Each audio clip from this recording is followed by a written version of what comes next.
Hi everyone. This is going to be a solution tutorial. We have here a beam that has a trapezoidal load. We have a peak load intensity 16 kips per foot, 6 kips per foot here. It's simply supported with a pin at A and a roller at B. We want to cut through plane CC, boop, boop, boop, boop, boop, boop, boop, and expose the internal forces that live at that plane in the solid material. And we see that that plane CC is 3 feet to the left of B. And again, if there's not a coordinate system given in the problem, let's always assume X rightward or Y upward unless there's a compelling reason to change that. All right, so we're asked to do a free body that cuts through CC, compute the internal shear force at that plane, and the internal bending moment at that plane. Use proper signs throughout. And someone has been very kind to us and given us the reaction, so we don't have to do that. All right, let us start by taking that free body. And if I grab this entire free body like this, and all I do is detach it from the roller and detach it from the pin. Okay, so I can put it right there. Okay, and what we can do is complete that free body just by adding in the reactions that were given to us over here. So over at A, we have an upward reaction of 73.80 kips, and over at B, we have an upward reaction of 25.20 kips. We want to keep those 4 sig figs of accuracy, 1, 2, 3, 4, and 1, 2, 3, 4, because our goal is to report our final answer to 3 significant figures. All right. The rules of free body say that once I have a free body in static equilibrium, I can slice and dice and make additional free bodies. And the only rule is that wherever I cut, right? So I'm thinking of my little imaginary scissors symbol right there. So if I'm going to cut through that plane right there, I have to represent the effects of everything cut away with either normal force, shear force, bending moment, or a distribution of sigma normal stress and or tau shear stress, right? So these are kind of my 2 options for free body diagrams. Looking at the problem, we're not asked to do any stress analysis. This is really statics review. So we're going to express those unknowns in terms of N, V, and M. And we have 2 free bodies that we could use. Here is our first option. So I could cut here and do a little copy paste, bring that one over here. Okay, so I could use this free body if I wanted to do so. So I want to do a little squiggle for my cut, and that is plane CC. So we can use either a subscript of capital C for node C, right? So node C kind of defines that plane, or we could use the lowercase c dash C. Either one of those conventions are fine. But we do need to use our sign conventions for internals. So normal is positive when it is away from the body. So there's a positive unknown internal force. Honestly, for this problem, it's clear that that is 0, and we're not even asked to compute it. So it would be okay to leave that one off your free body. I'll choose to do that. For my convention for shear force, that positive looks like this. So up on the left and down on the right. So there is my positive shear force at node C or plane CC. And for bending moment, my convention is positive this way. We want to draw these unknowns in the positive direction so that our signs work properly. So there's my positive unknown internal bending moment. Label it with M, and then we'll just give it that CC subscript to go. Now, we could use this free body diagram, but if I compare it to my other option, I'm going to see that this one is going to take too long. Too long. Okay. That said, while you're learning this or practicing, it's not a bad idea to go ahead and flesh it out because you can use it to check your work.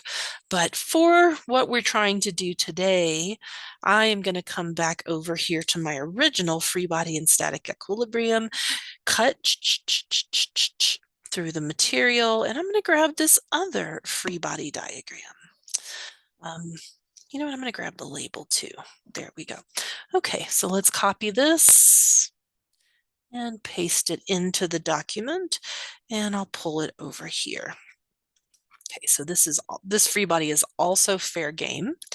And again, for that cut line, in terms of analytical models, right, this dash line is fine. In terms of what kind of real world engineers do for a cut, they'll use this squiggle. And yeah, we can again see that our normal force is going to be 0.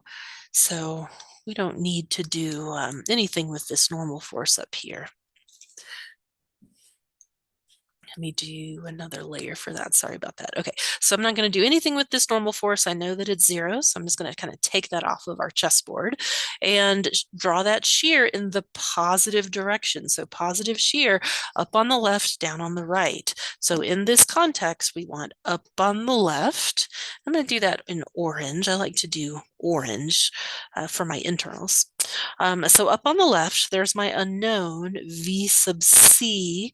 That's if I want to refer to node C, but I could also do lowercase cc if I want to do the plane. Either notation is okay with me. Honestly, it's a little faster just to leave it like this. I think I'm going to do that to solve the problem. We need to get our internal moment happening there. And we remember that our internal moment looks like this, right? These are the ones that are positive. So clockwise on the left, counterclockwise on the right. It makes the beam tend to smile at you. So there is that internal bending moment, M sub C.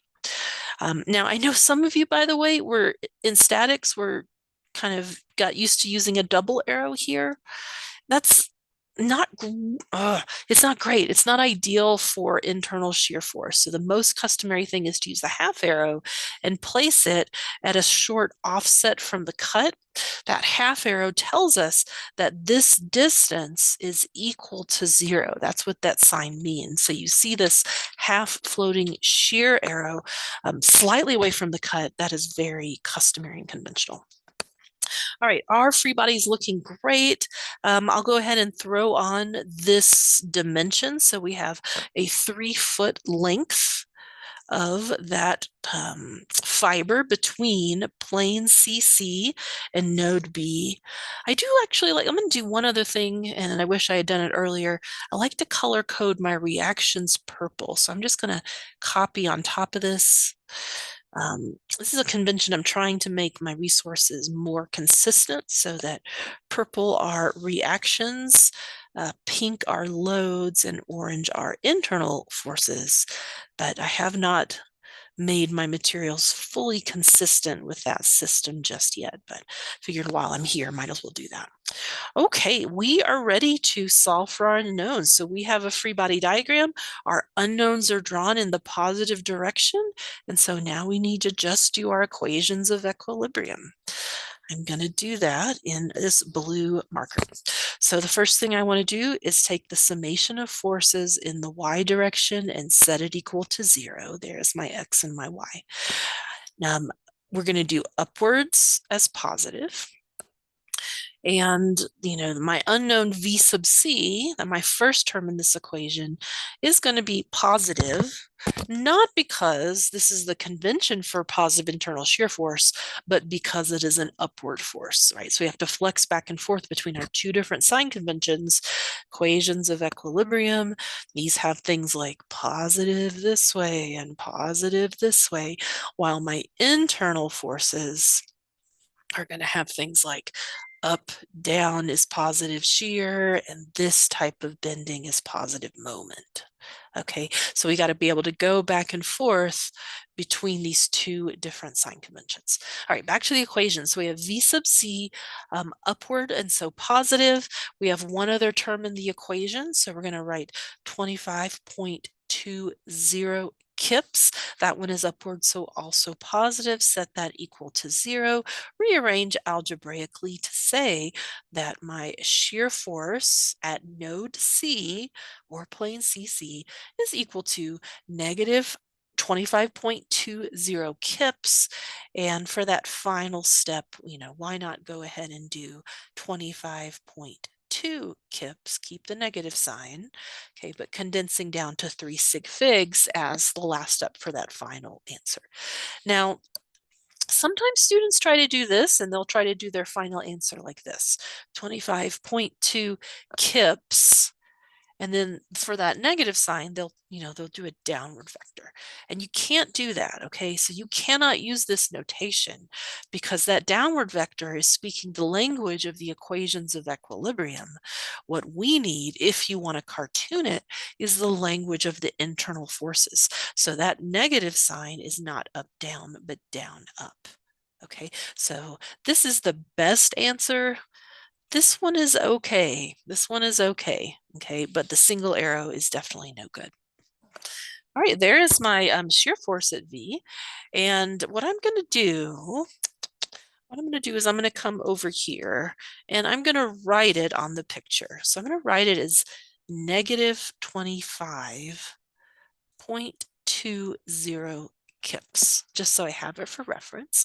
I'm going to open up a new layer and I'm going to, let's see, I'm going to get rid of this calculation just so I can draw on top so I can go into my moment summation. Okay, so it's still there, just got it covered up with some white and got a new layer, and I'll do this one in, how about green? We'll do this one in a green font. Okay, so I've got my V sub C calculated, solve for. Now I need to compute M sub C, the internal moment transferred through the fibers of the solid material at plane CC. So again, I want to do a summation of moments and set it equal to 0. And you can do this summation of moments about any axis in the universe and get a valid equation. But I have a strong recommendation for the way to do this that I recommend. And my recommendation is to always sum your moments about the cut plane and set it equal to 0.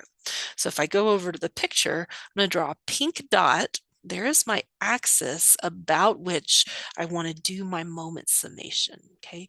So that is essentially node C. So summation of moments about the cut is equal to 0 is fine, but also summation of moments about C is equal to 0. Now, could you do a summation of moments about B is equal to 0? And the answer is yes, but you got to be really careful with this V sub C sign. So I don't recommend that because sign errors tend to be frequent with students learning this for the first time. All right, so let's do the moment about the cut, set it equal to 0, and let's do some accounting. So how many terms do I have? So I have this vector at this moment arm, and I have my unknown moment. My shear force, my internal shear, will not be part of this moment summation because it's coincident with point C. It has no moment arm. And that's kind of the beauty of why we sum about the cut. If we had made an error on our shear force calculation, whether it's a units error or, I'm sorry, not units, whether it's a sign error or a computational error or a calculator error, that error will not carry over to your moment summation, provided you sum moments about the cut. All right, so I'm going to clean this back up and let's go term by term. First term, my force is 25.20 kips. Again, this is the reaction and not the internal force. My moment arm is 3 feet. Does that force tend to rotate the body clockwise or counterclockwise about C? And the answer is counterclockwise, thumbs up, positive. So that first component of the moment summation gets a positive term. By the way, do not just go ahead and put a equal sign and turn this into 75 and change or whatever that multiplies out to be. Please do not do that. Instead, what I want you to do is fully put this equation in equilibrium. This is not a dynamics class. Everything has to be in static equilibrium. So I need to include the unknown that I'm solving for. So my next term in the moment summation is the internal moment at C. That one we're going to give, so that one has units of force times distance already hardwired in. That's what we want to solve for. Okay, so it's going to be in terms of kips times feet. And in terms of a sign, that is a clockwise, thumbs down, negative internal moment with respect to the equations of equilibrium. Let me say that again. The internal moment, we drew it in the positive direction as an unknown, but now that we're plugging it into the equations of equilibrium, it needs to have a negative sign for clockwise. These signs are so tricky and so important for you to master, especially you civil majors, okay? So going into the next round of coursework, learning these signs well now is going to save you a ton of time in the long term. Okay, so we've got both terms in our moment summation, and now we set it equal to 0. Now we get to do our algebra. The moment, the internal moment at node C or plane CC is equal to 3 times 2520 kips times feet. As I rearrange that algebraically, I do get a positive sign for the bending moment. We can multiply across. This one I can actually do in my head because 3 times 25 is 75, and 3 times 0.2 gives me 0.6. I don't need to pull out my calculator this time. And now I know my moment, my internal moment at C is equal to positive 75.6 kip feet. So you can, in terms of final answers, you can do it with the positive sign. You can do it without the positive sign. If you want to use the cartoons and the vectors, okay, sometimes students try to do this. They come back to their free body and they do a single vector like this. You cannot do this because these single vectors are alerting people to these sign conventions.